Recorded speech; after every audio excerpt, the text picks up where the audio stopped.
First and foremost, man, I'm super excited. I mean, again, it's just so many good things happening, especially in life, in athletics, and everything that we're talking about. I'm excited to be with Coach Mike Garland. Always excited for us to connect. Right. And not only that, I want to, honor Coach Mosely, who is at East LA College. Is that fair? Is that That's fair? It. We got it. But and the thing is, we want to talk to him about a number of things, but most importantly, what he's doing and how he's impacting the world right now with his program. And so, first and foremost, I'm gonna let Coach ask the first question, but I want you to think about this.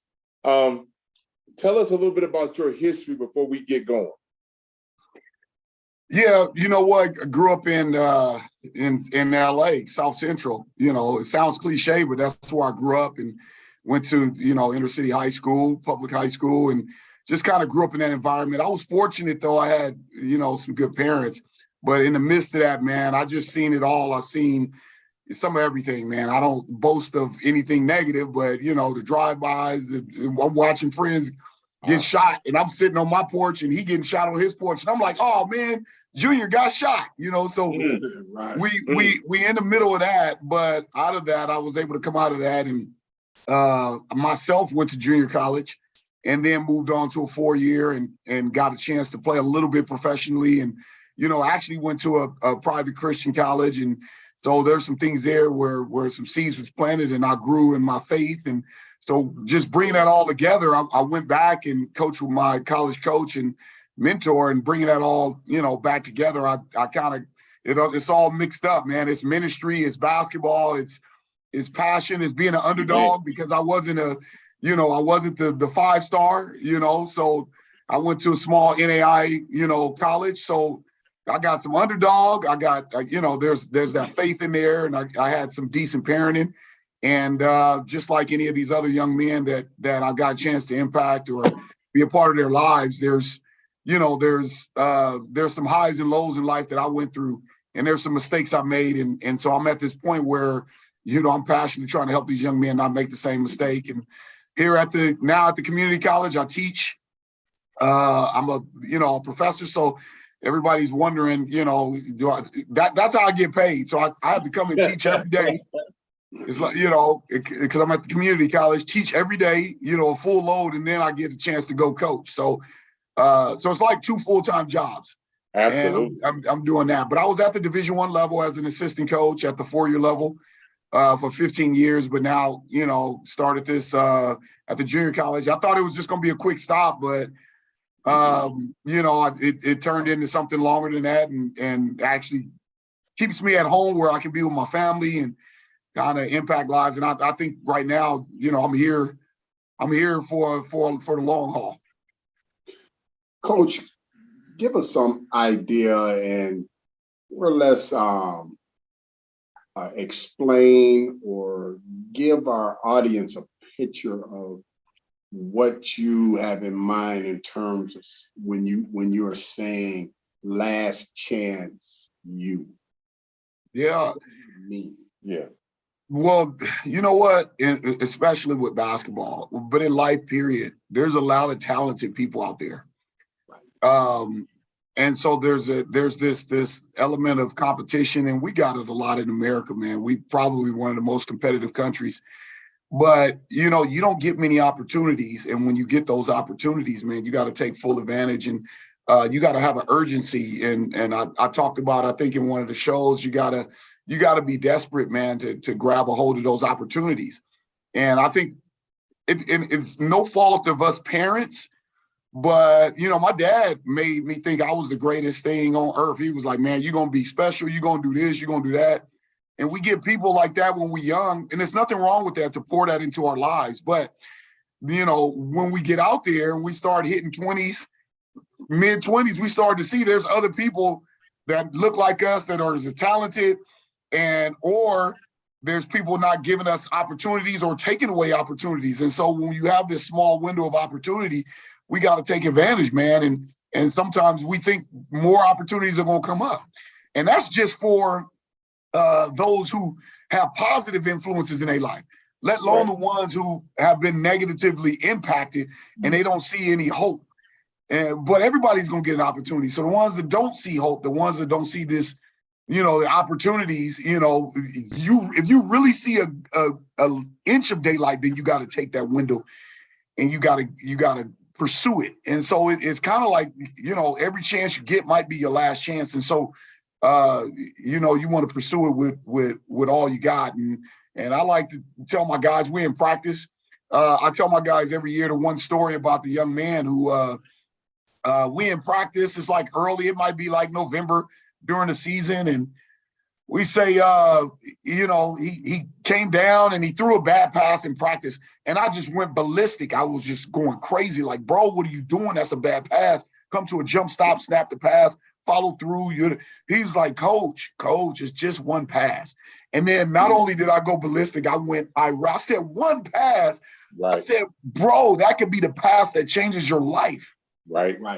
And the sad part about it, I wouldn't say sad because he ended up at a Division I, but the opportunity that he wanted, we get later in, it might have been February, January. This is years ago. This might have been 2015.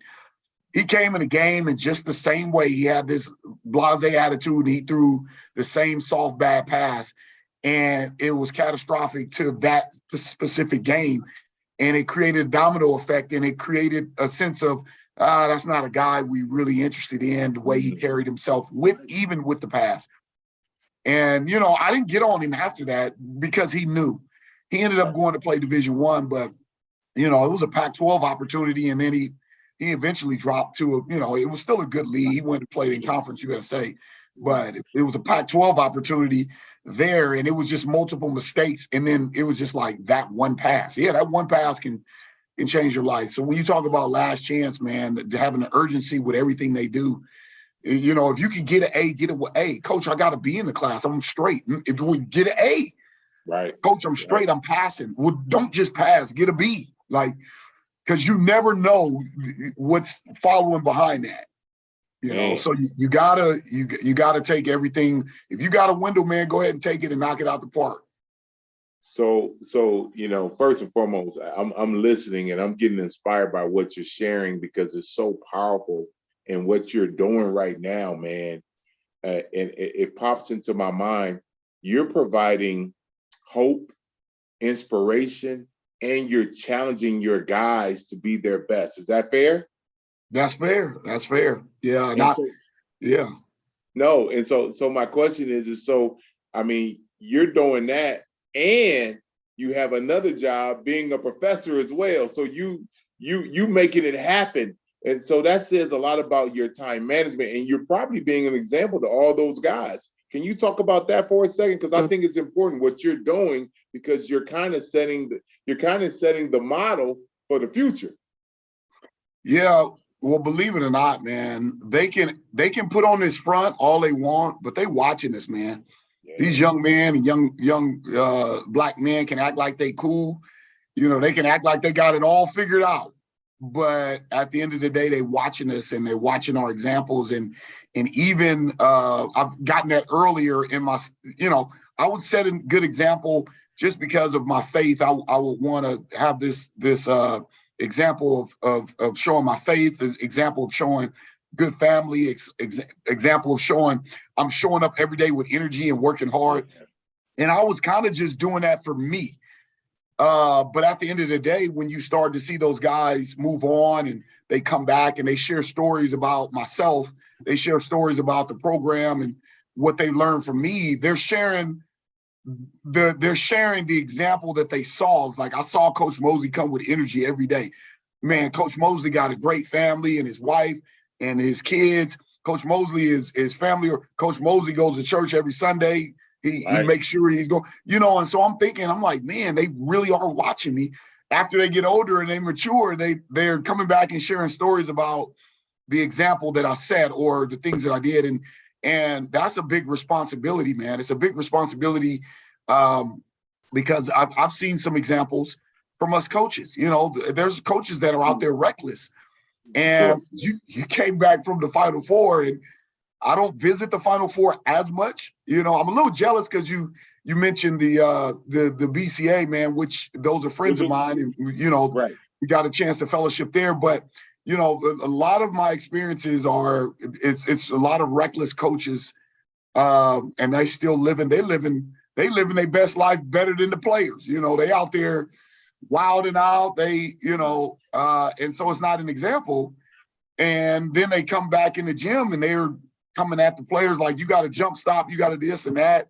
And they're like, man, I just saw you get wasted the other night, man. Right. And you know, Well, you cheating on your wife. You're with one of the cheerleaders. Like, and man, you a 40, 50-year-old coach and you messing with the students. And so there's some examples out there like that. well, and I just want to add to it just really quick, and then I'll let Coach share his thoughts. But you know, at the BCA event, one of the things that was said by an athletic director was, you never know who you're next to. Mhm. And when you go to the Final Four, everybody's there. Mhm. And so, and you don't know how you're carrying yourself, how you're communicating, if you've been drinking too much, like if any of that stuff shows up. And then we talk about getting opportunities, right? We talk about, you know, a lot of people who attended the event are, you know, potential head coaches. But right now, it's not about being a head coach. It's about how you carry yourself outside of, right, the game. And all that stuff's super important. I just wanted to add to what you're saying, because I agree 100%. Absolutely.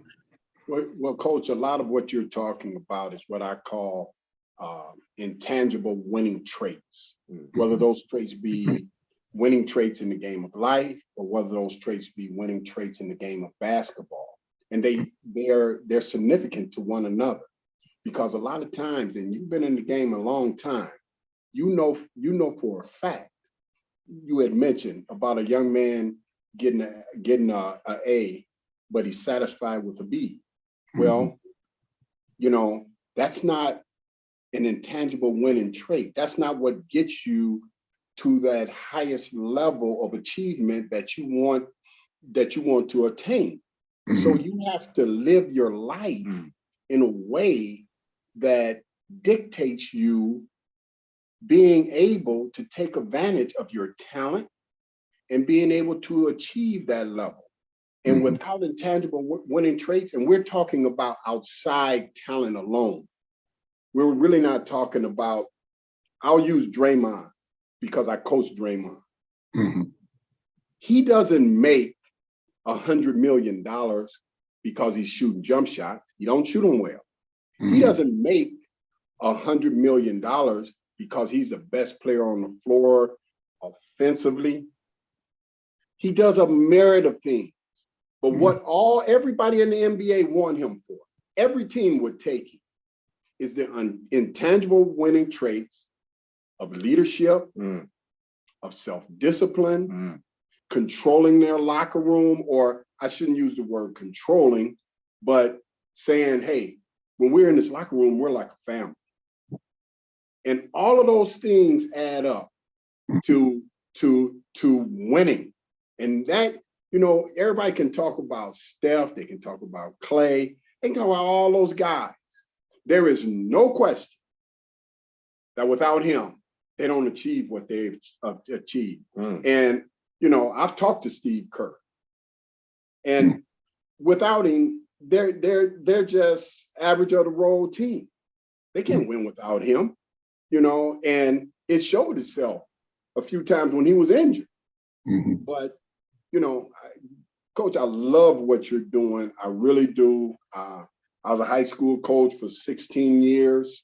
Before I came to the Division I level, I coached Derrick.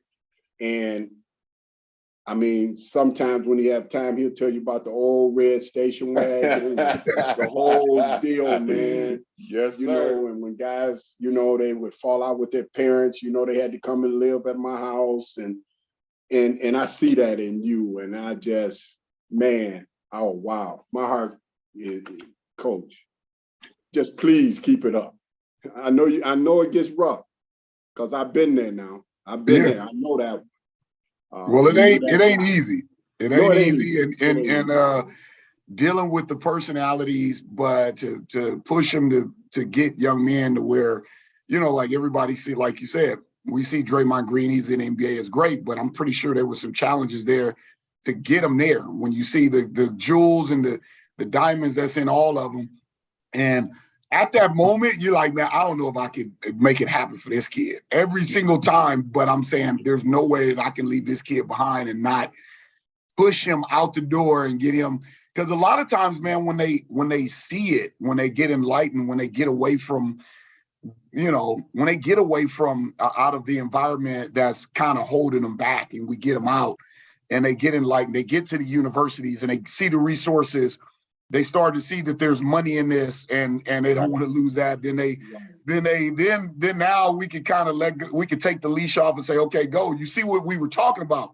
You see how beautiful this can be. But you're absolutely right. It's challenges daily, and it makes you, every single year. It's just like, man, you know what? I'm tired. I might have to. Right. I might. This might be it. I'm gonna just chill and go watch my kids play. And every single year you say the same thing. And but then there's the one kid and he's looking, is like, okay, I gotta help this one kid. And then all of a sudden it's another group of 10 or 15 of them. And then you're moving those on and there's challenges. So but ultimately, man, that's hats off. And you talk about those winning traits, man. Just to infuse the spirit of winning, because I fear, man, if they walk out the door and they don't grab hold of a little bit of that, man, the world is going to beat them up, man. Whether it's on the court, and it's not just basketball, but it's whether it's on the court, whether it's getting a job, man, the world going to beat them up. If they can't respond to adversity and respond to, okay, we down 10 points, how are we going to respond to get back? Or like you said, how are we going to have these traits? And I get on leaders on the team like, bro, what are you doing? Why are you walking in the gym like this? Don't step on the court with flip-flops, like stuff, just all little things that displays if you're ready to accept these challenges. We just trying to teach them, and they don't think, they like, dude, what is he talking about? I'm averaging 20. Why is he sweating me about flip-flops when I'm in the gym shooting? It's like, that's a putt. Don't come in here shooting with flip-flops. Like, just little stuff that, like, bro, why are y'all eating in the locker room, bro? Step outside the locker room so we don't get ants in here. Just little stuff. Right. Little stuff, man. Why is it trash? Why is this? Why, you ain't got a backpack today? Well, no, coach, I ain't got this class, I don't need a backpack. Well, bro, just little things, man, throughout the day that we talk about. And Coach, I love to use basketball and use the fundamentals of the game to bring about analogies in life. Mm-hmm. And what you're doing right now is that you're making a pass, right? And the passes that you're making are passes of wisdom. Mm-hmm. And you have to, just like you teach a child to catch a pass and catch it with two hands so they don't fumble it, you also have to teach them how to receive a pass in life. Mm-hmm. You see what I'm saying, Coach? Yeah. In life. And see, you're making those passes, mm-hmm. and you're a ball player. Mm-hmm. So I'm going to use this analogy. How many times are you going to throw a pass to a guy and he let it go through his hand? Eventually, mm-hmm. you're going to stop. Mm-hmm. Now, knowing you're going to talk with the guy and you're going to keep it up. But what mm-hmm. they have to understand, when they get into the game of life, it's not Coach Mosely anymore.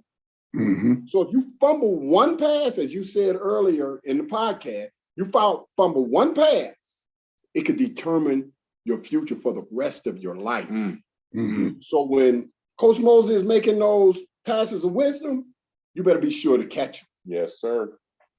Yeah. No, absolutely, man. We talk about having that one opportunity, and that being the most important opportunity, and being in the moment right there. And this one practice, this one day is the most important day. And you're gonna have your moment, and you just want to be prepared for that moment, and prepared to be able to respond in that moment as well. Because everybody's gonna have a moment, man. And you just want to be best prepared for that moment. Don't assume, okay, I'll get ready for my moment on that day. That's not when the preparation starts for your moment. That moment, as we see the NCAA tournament, the one shining moment, that preparation for that one moment happens years in advance to get to that point where you can make that play, or you can respond to that adversity at that time. It doesn't happen a couple weeks or a month in advance. That happens with years and years of preparation. And we approach the day, I text my guys, if I say practice is at 12 noon, then, my last little comment at the end is winning is essential. If I'll just blurt out there, winning is essential. It's just winning the day, and winning. In order to win the day, it starts right here. You got to win when you wake up with positive energy. You say, I'm going to win the room right now. I'm going to win with my attitude with my family. I'm going to win with making sure my energy is right. I'm gonna beat myself today and not fall asleep in class, just taking those winning habits and trying to, have that daily and have that throughout the day, and that'll transition into the court, and I try to text the guys every day, That's powerful. That's very powerful. Yeah, man. I mean, for me, in my mind, I'm thinking the impact that you're having, and I'm gonna be selfish if I can, because I'm gonna talk about my son. I got a son that's 6'7" that I'm planning to see with you, because I want him to be around people who have that right mindset. Like, to me, that stuff is very important. And learning how to win, learning how to carry yourself, learning how to execute. And I love what you're saying, understanding that you can win the day, right? You can start off, and if you have the right mindset, you can overcome any challenges that you face. So, for me, I love that you carry that message, and I think it's important. And so tell us a little bit about your vision for the future. I mean, we know that you already have the program moving. We know you're a professor, you're doing stuff, but what do you see happening moving forward? Have you thought about it? Everybody asks me the question. I like the space that I'm in the sense that the freedom to be able to, pour into their lives and speak into their lives, and then make a decent salary. I mean, I just started 5 years ago, full-time faculty. So it's decent, and I'm here with my family. My son is a graduating senior. My daughter is a junior. My youngest daughter is a ninth grader. So I'm able to be around them and show up, come home every day. I was at a 4-year, and man, I was on the road a lot, and I was out recruiting, and the brothers, we was recruiting coordinators. I was everywhere, And I came home one day, man, and my daughter, she was 6 years old at the time. My middle daughter, she said, I came home with a bunch of bags, and she said, Dad, you're staying at our house tonight. When because they greet me at the door. Daddy, and they said, you're staying at our house. And that broke my heart. I was like, man, she don't even think I stay here. I've been gone so much. But just being able to do that is to me, to have the space to do it. And my name has been mentioned for a couple things. And I was like, you know what? I can't, I'm not jumping anywhere for money. I've had opportunities, even outside of basketball. Hey, we want you to go on this tour to speak. And I'm like, but that's not me. Like, I can speak and I'm okay with it. I'm pretty good at it, but I'm a coach. I'm here to inspire this individual that's right in front of me, this player. I'm here to pray with him. I'm here to talk with him. I'm here to coach him through whatever his burdens are right now.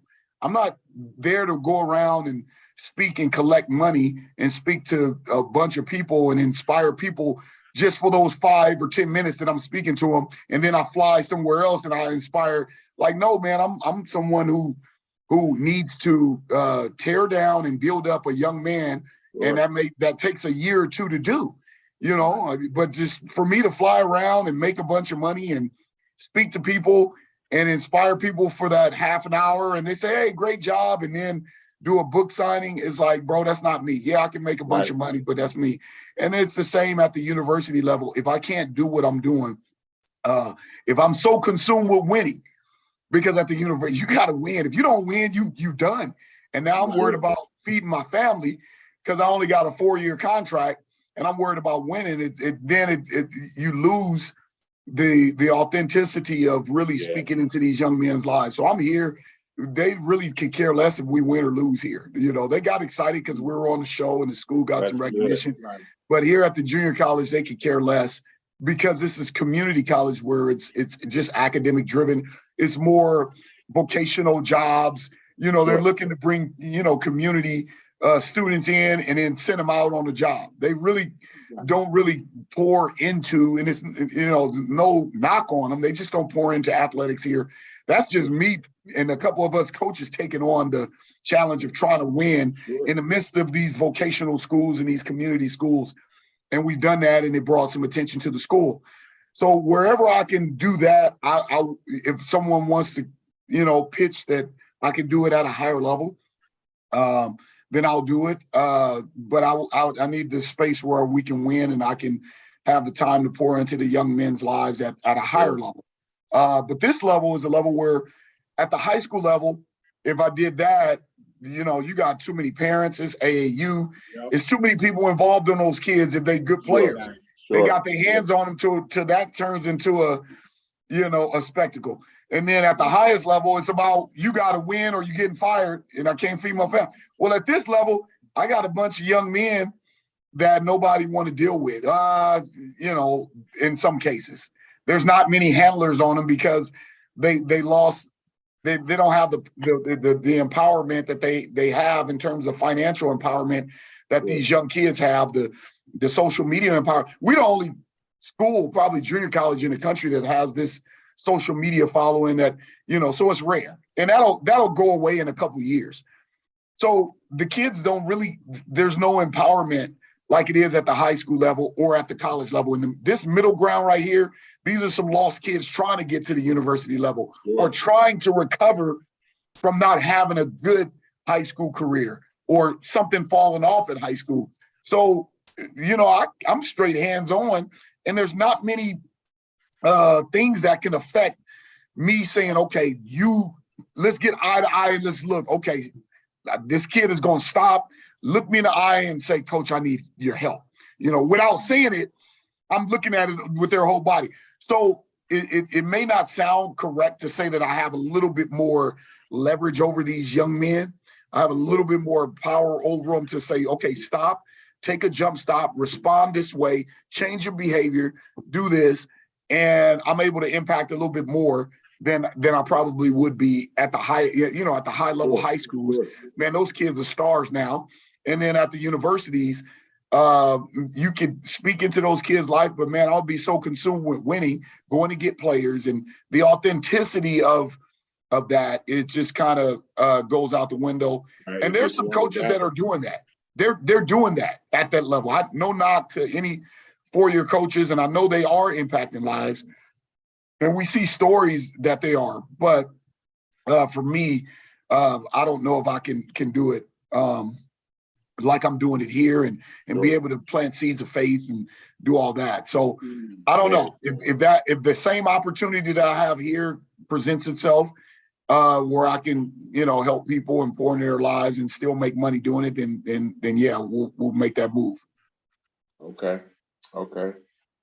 That sounds fantastic, Coach. Keep it up. So I got one more question. This probably be, unless Coach has another one. I'm really interested in, you know, obviously our show is called Unstoppable Tough Talks, right? And we talk about stuff that is relevant, that's happening. And, you know, one of the things that Coach and I, because of our relationship, we always want to find something that you can give to the listeners, the audience, the people who are viewing. And if you had something that you wanted to share with everybody that's listening and an action item. Okay, so I'm giving you, like, it's a twofold question. We want you to share your thoughts and then tell us how we can engage and be a part of something that can help really make the world a better place. Yeah. Well, for myself, man, and I tell my players, and I don't force anything on anybody, but man, I everybody asks me, well, where do you, you know, in terms of my source, my energy, my strength, and where I show up every day and try to be authentic and from an integrity standpoint, it comes from my faith and is believing in God, and I have a personal relationship with Christ, and with that, man, I think that keeps me, that keeps me with a foundation. I grew up in the church, and I grew up with family that believed in God, and ultimately I believe that if there is a creator, I think that everybody believes that there is a creator and a higher source and a higher power. And I'm gonna say that's the Father, the Son, and the Holy Spirit. That's what I'm gonna say, and that's what I believe now. And that's what I tap into for my source and my strength, and I try to plant seeds. If I see those young men, I don't force it on anybody. I'm not here to convert every player that walks through the door. But when I see them struggling, when I see them having a tough time with adversity and they're not finding a way out of it, then I share with them my source. And my source is the Heavenly Father, man. That gives me my strength and my relationship, and constantly being engaged and connected with him. It gives me strength, because that helps me with my purpose. As he had compassion on me, I have compassion on others, because we know how we was, man, as young bucks. And we talk about the mistakes that the young men make, and mistakes that people make that are catastrophic to their lives. Me, you, and you, we made the same mistakes. We just most of us didn't get caught. And we're grateful, and God had grace on us that we didn't get caught. But God had a purpose behind it. He took us through some of this adversity, and he took us through some mistakes where the mistakes that we made and others made could have been more catastrophic for us, but they weren't, but we're allowed to come out and be able to share. So the mistakes that I made, I can't look down on anybody. I can't look down on any young man in terms of what they've done. I can't look down on people. And so my heart is filled with a heart of grace, just like Christ had on me, and he died for me. And from a salvation standpoint, I was saved. So, and I was saved by grace. So I have this level of grace for others. And that's where all of that comes from. Everybody asks, "Oh man, you're a great guy. You got it." It's like, nah, I'm not really a great guy. It's just somebody looked after me. And so I got to pay it forward. And not only the Christ and God, they look after me, and they made sure that I was saved and I'm reconciled with them, and I got a better life. But there's people that was in my life that there was coaches. There's my dad and family. That's my mom that did the same for me. There's coaches like yourself that spoke into my life, and I got to pay it forward. And so that's what I would say. If you having some issues, if you can't find it, then that true source, that gives me energy when I'm tired, and I'm tired every day. But that source that I get, it's not like, oh man, he's a great guy. He's got all of this enthusiasm, energy. But I realize that if I'm going to be an example for the body of Christ, then that example has to have enthusiasm, energy. It has to have a level of integrity. And it has to show that it can respond to adversity. And that's where I get my strength. So I would just challenge all those to tap into that level of strength. That's great, Coach. That's great.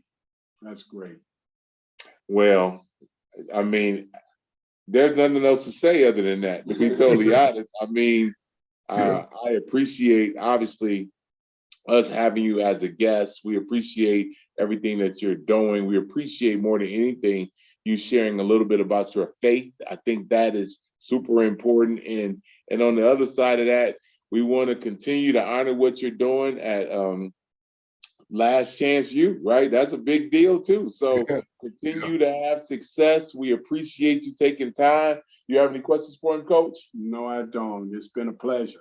Oh, absolutely, man.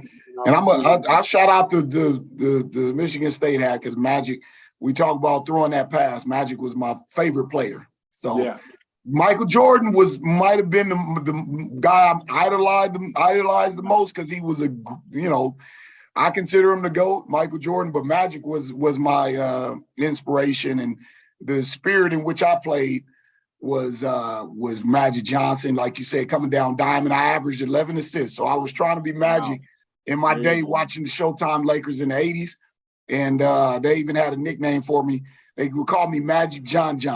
But I gotta always flip it, because my sisters couldn't stand it. They used to say, "Nah, it's more like Tragic John." But But Magic was my man as I look at the Michigan State hat, and Tom Izzo. I got a list of 5. Tom Izzo is one of my favorite coaches because he always wins, and it appears he wins with this grit and toughness. So as I'm looking at all of the memorabilia and the hats and and the shout out to my assistant coach Ken Hunter. He's from Michigan. He's actually out there now. His dad passed, but he's from Detroit as well. So shout out to him. I always tease him for wearing these Detroit Lion hats and the Tiger, Detroit Tiger. Y'all some proud jokers, man. Y'all gonna wear y'all Detroit stuff. Y'all gonna wear y'all Michigan stuff. So, but shout out to y'all, man. I appreciate y'all for having me. Yep, Coach. You know what? You said you were a passer. You said you were called John, the passer. I lost track of what I was going to say, but what I'm trying to say to you is that you were setting guys up to score, and you're still doing it today. Absolutely, that's big. Yep. That's big. Yep. Well, we appreciate you, man. We just will honor and we'll send out this to all of the people who watch the show, and we'll give you a copy as well, and you can share it. And we'll be talking to you soon. Absolutely. I appreciate you. Thanks for having me. All right, Coach. All right. Okay.